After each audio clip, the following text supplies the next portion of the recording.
নমস্কার কৃষ্ণপ্রেমী গুণী শ্রোতাজনেরা।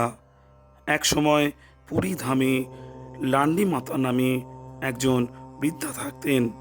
তিনি ছিলেন শ্রী জগন্নাথ দেবের এক অনুরক্ত ভক্ত।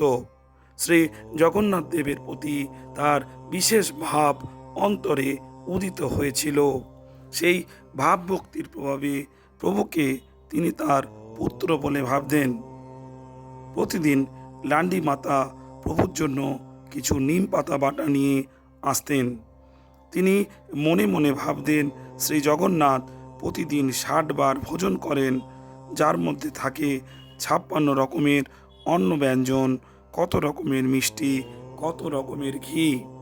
তিনি অবশ্যই এত ধরনের গুরুপাক জমকালো খাবার দাবার ভোজন করে বেশ ক্লান্ত হয়ে পড়েছেন এবং তার হয়তো কিছু পেটের সমস্যা হয়েছে। সেই জন্য যদি কিছু নিম পাতা বাটা খান তাহলে তার পক্ষে তা খুবই ভালো হবে। এরকম মনোভাব নিয়ে লান্ডি মাতা প্রতিদিন মন্দিরে যেতেন তার পুত্রকে নিম পাতা বাটা খাওয়াতে।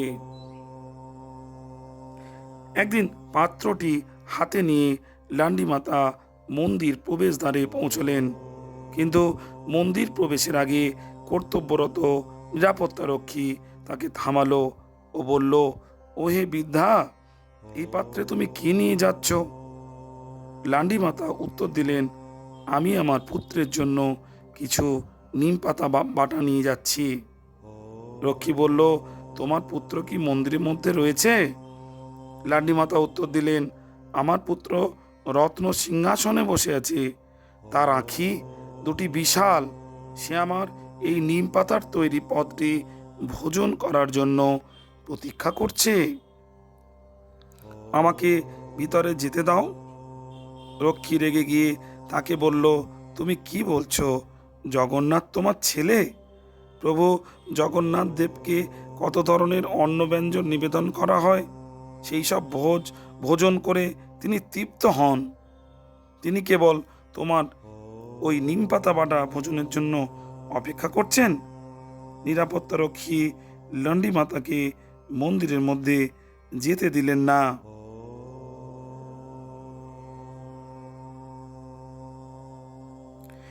ভগ্ন হৃদয়ে লন্ডি মাতা তার কুটিরে ফিরে এলেন। ভাবলেন, আমার ছেলে নিশ্চয়ই তার এই নিম পাতার জন্য অপেক্ষা করে আছে। এমন ভাবতে ভাবতে তিনি ক্রন্দন করতে লাগলেন।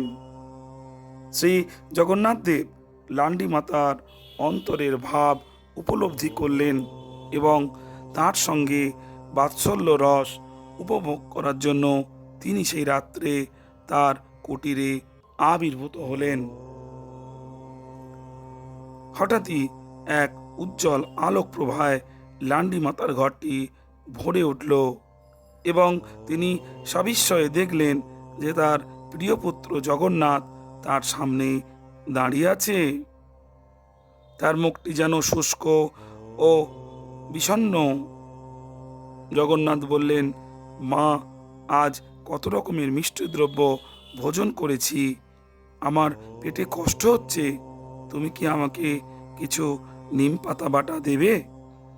লান্ডি মাতা তাড়াতাড়ি উঠে পড়লেন এবং উত্তরে কিছু বলার চেষ্টা করলেন, কিন্তু কিছু বলার আগেই জগন্নাথ দেব তার গৃহ হতে অন্তর্হিত হলেন।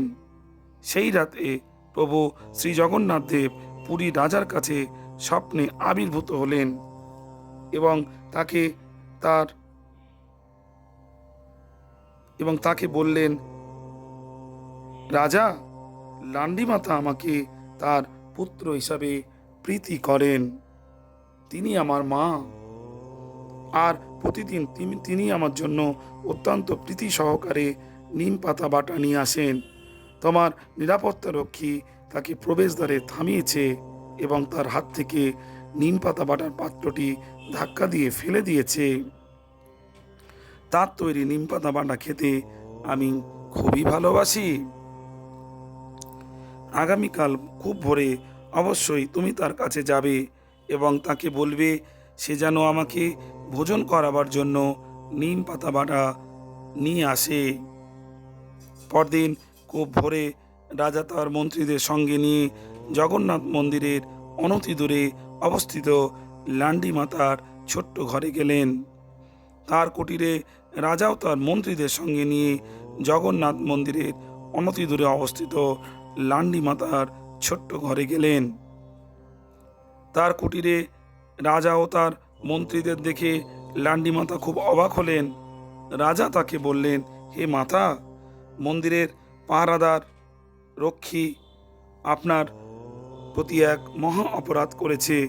আমি তার জন্য ক্ষমা চাইছি। আপনার হাতে তৈরি নিম পাতা বাটা শ্রী জগন্নাথ দেবের খুবই পছন্দ।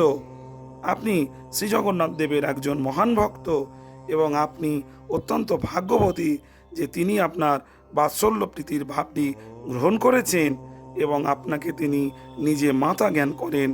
আজ থেকে আপনার কুটিরটি লান্ডি মাতা মঠ নামে প্রসিদ্ধ হবে।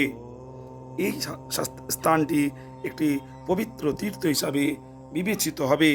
এই পৃথিবীতে আপনি যতদিন থাকবেন প্রতিদিন আপনি শ্রী জগন্নাথ দেবকে নিম পাতা বাটা খাওয়াবেন। এমনকি আপনি দেহত্যাগ করার পরেও আপনার স্মৃতিতে শ্রী জগন্নাথ দেবকে এই পদটি নিবেদন করা হবে। রাজার কাছ থেকে এমন প্রীতিপূর্ণ কথা শুনে লান্ডি মাতা তার সৌভাগ্যের কথা ভেবে খুবই আনন্দিত হলেন।